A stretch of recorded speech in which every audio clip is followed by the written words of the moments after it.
Hello everyone, welcome to our channel EME Technologies. Do subscribe our channel and hit the bell icon button for latest updates. This is the best time to make yourselves productive, so feel free to contact us for industrial training and summer training for ultra productivity and peak performance.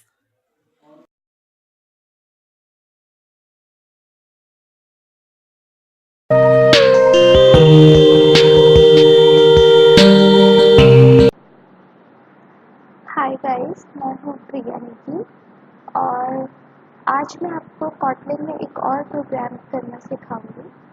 तो हमारी पिछली video में अगर आपने देखी होगी तो आपको याद होगा कि मैंने आपको फंक्शंस के बारे में पढ़ाया था कि किस तरीके से फंक्शन को क्रिएट करना है और कितने हमारे पास बिल्ट इन फंक्शन है और कितने हम यूजर डिफाइंड फंक्शन बना सकते हैं। तो आज मैं आपको इनफिक्स नोटेशन के बारे में पढ़ाऊंगी जो कि फंक्शन का ही टॉपिक यूज करते हैं। तो आइए सबसे पहले सोर्स में जाकर एक न्यू कॉटलिन क्लास बना लीजिए और उसका नाम दे दीजिए इनफिक्स फंक्शन।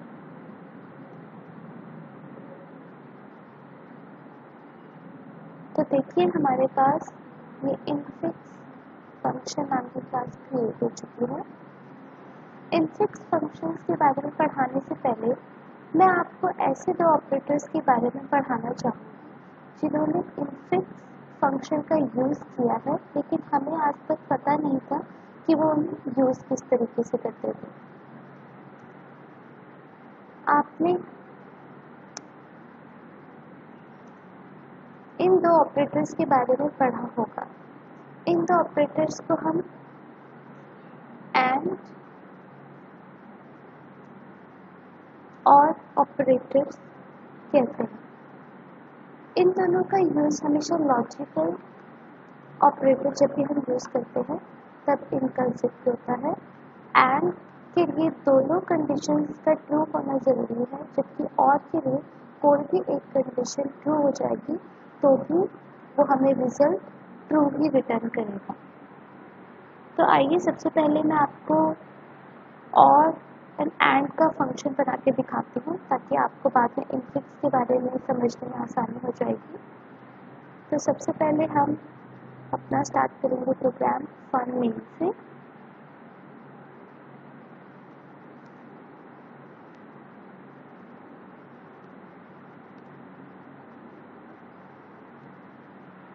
अब यहाँ पर मैं दो वेरिएबल ले रही हूँ।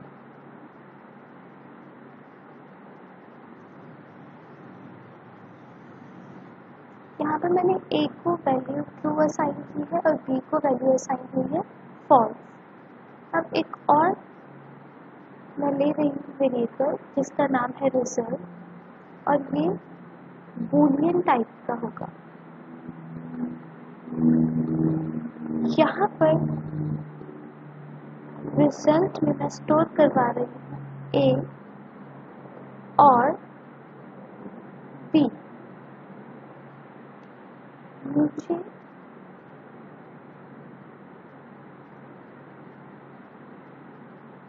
मैं प्रिंट करवाऊंगी result is equals to dollar result. और एक और मैं फिर से रिजल्ट ले रही हूँ और यहाँ पर मैं लिखूंगी a एंड b। फिर नीचे मैं फिर से रिजल्ट प्रिंट करवाऊंगी result is equals to dollar of result. अब देखिए यहाँ पर मैंने फंक्शन अपना बना लिया है। यहाँ रिजल्ट में मेरा एक तरफ है a और b और दूसरी तरफ है a एंड b। तो ये देखिए जब मैं यहाँ पर और यूज़ कर रही हूँ तो a और b दोनों का ट्रू होना ज़रूरी नहीं है। अगर कोई एक भी ट्रू होगा तो मेरा रिजल्ट ट्रू आ जाएगा। लेकिन एंड के लिए दोनों का ट्रू होना यानी कि ए और बी का ट्रू होना ज़रूरी है। अगर ऐसा नहीं होता है तो मेरा रिजल्ट फॉल्स आ जाएगा। तो आइए अब हम इसको रन करवा कर देखते हैं।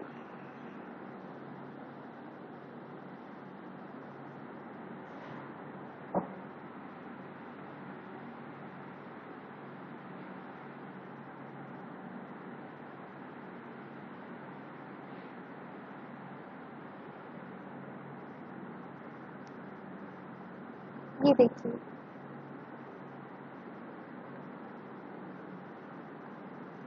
ए और बी, ए की वैल्यू ट्रू थी पर बी की वैल्यू फॉल्स, लेकिन और के लिए किसी एक का ही ट्रू होना जरूरी है, इसलिए यहाँ पर रिजल्ट ट्रू आया। लेकिन एंड के लिए दोनों का ट्रू होना जरूरी है, जो कि यहाँ पर नहीं है, इसलिए यहाँ पर रिजल्ट फॉल्स आया। कॉटलिन में ऐसा इसलिए पॉसिबल है क्योंकि जब भी हम ए और बी का यूज़ करते हैं तो हमारा कंपाइलर हमेशा उसे ए डॉट और बी करके चेक करता है, और जब भी हम ए एंड बी लिखते हैं तो वो हमेशा ए डॉट एंड बी करके चेक करता है।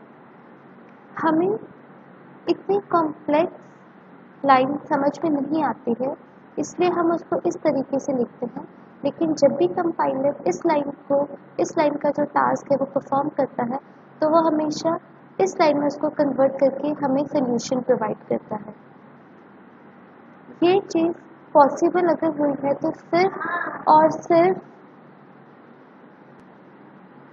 इनफिक्स नोटेशन की वजह से। तो आइए अब मैं आपको बताती हूँ कि इनफिक्स नोटेशन का काम क्या है।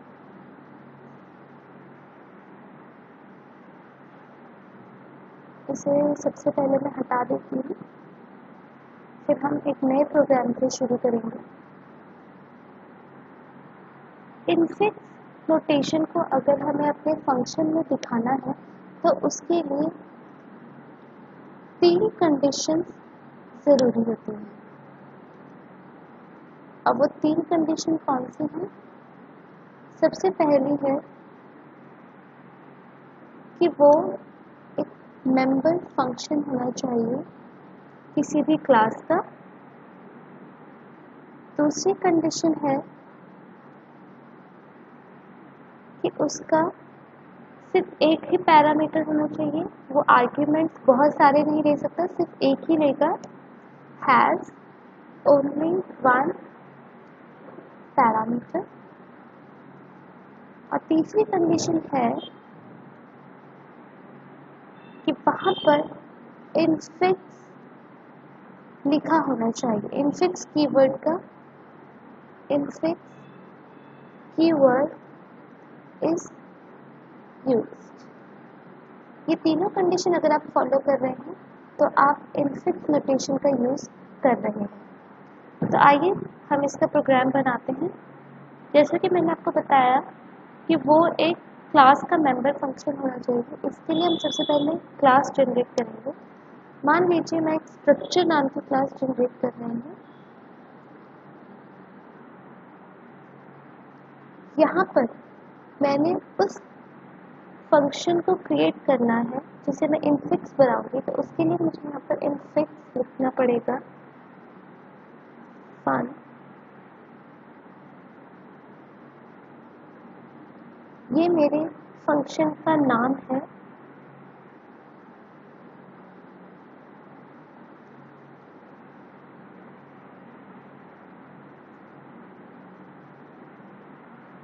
यहाँ पर मैंने एक वेरिएबल लिया है कि इज इक्वल्स टू 0, और अब मैं फॉर लूप का यूज़ कर रही हूँ। I in one dot dot rose.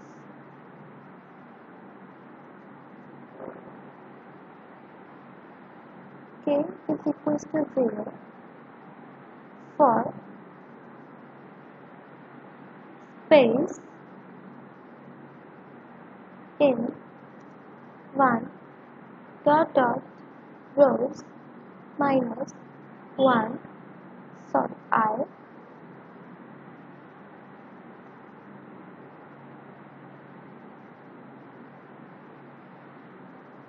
print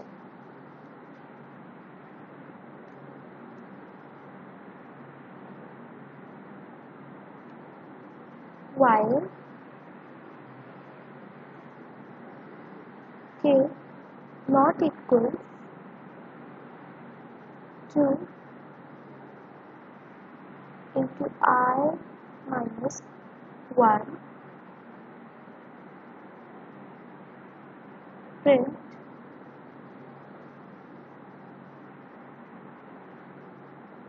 star and plus plus k.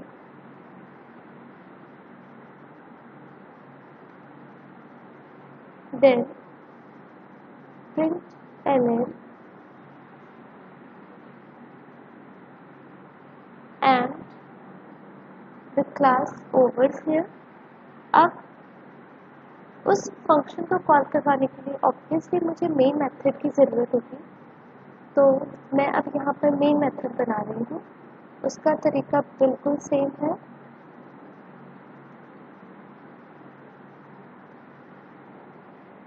यहाँ पर मैंने एक वेरिएबल लिया p is equal to structure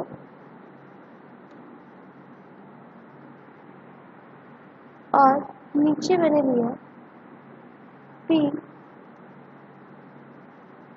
create pyramid और उसको मैंने वैल्यू पास कर दी 4। तो आइए अब हम इसको रन करवा कर देखते हैं कि हमारे आउटपुट क्या है।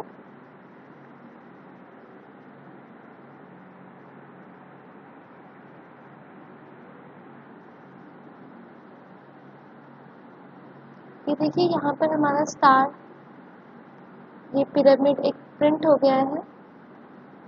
आप देख सकते हैं यहाँ पर हमने 4 रोज क्रिएट करी हैं।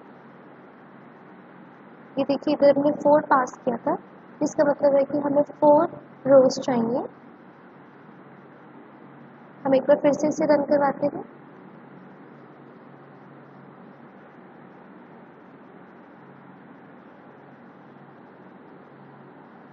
ये देखिए हमने यहाँ पर कितने अच्छे से इसको प्रिंट करवा लिया है।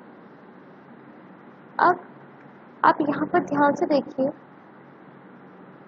कि हमारा क्रिएट पिरामिड फंक्शन क्यों एक इनफिक्स फंक्शन है। सबसे पहले तो ये एक क्लास का मेंबर फंक्शन है।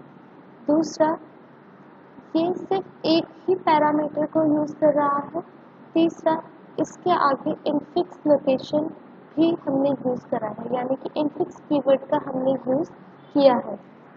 तो इस तरीके से आप जितने चाहे उतने फंक्शंस बना सकते हैं, पर ध्यान रखिए ये जो 3 कंडीशंस हैं, अगर ये तीनों कंडीशन आप फॉलो कर रहे हैं तो इसका मतलब है कि आप एक इनफिक्स फंक्शन बना रहे हैं। अगर तीनों में से कोई भी एक कंडीशन आप फॉलो नहीं करते हैं तो वो बाकियों की तरह कोई भी नॉर्मल फंक्शन कहलाया जाएगा। तो इसके साथ अगर आपको आज का हमारा लेक्चर अच्छा लगा होगा और आपको सब समझ आया होगा तो प्लीज़ हमारे वीडियो को लाइक करें, शेयर करें और हमारे चैनल को सब्सक्राइब ज़रूर करें। Thank you.